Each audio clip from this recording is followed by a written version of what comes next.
Can you help us understand the storage issues? The headlines make us think that there are mountains worth of waste.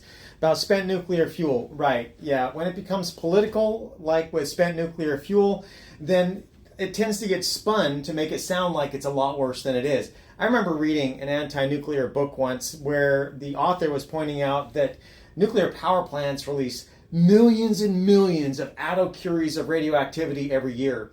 And that sounds like a lot, right? There's millions and millions of it. But an attocurie, that's 10 to the minus 18. So even though you have millions of it, it's an infinitesimally, it's an incredibly small amount, but you make it sound like it's really big. So like the leak of Monticello, instead of saying, well, you know, it was less than an Olympic-sized swimming pool, it's not that much for a leak that's only got a certain amount of radioactivity in it. But then when you put that in gallons, right, that is a huge number. Fukushima water release, a lot of things like that. They put the numbers in units that make it sound huge rather than actually putting it in perspective. How much waste do you have for the energy that you got? That's really a more realistic number.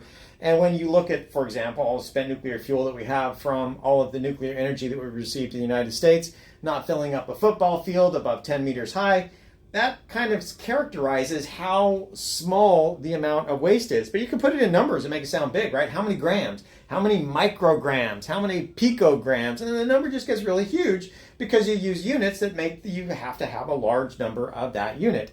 And when it comes to the actual impact for those casks, once you have those, in order for you to actually do that legally, which is by law how you're going to do it, you have to protect the public at a rate of 100 milligram per year. Now that, again, is just a number. Who knows what that is? That's about a third of your natural background.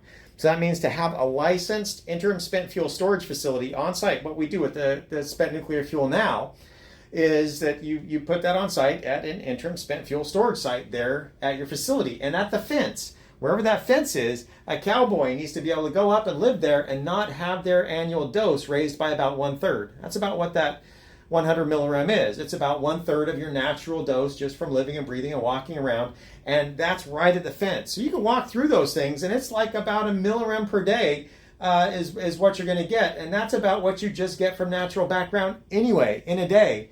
And so it's easy to spin this stuff up and sound really scary and bad and horrific when it's not. It's just because there's a political narrative that drives people to a conclusion without actually looking at the contextualized facts.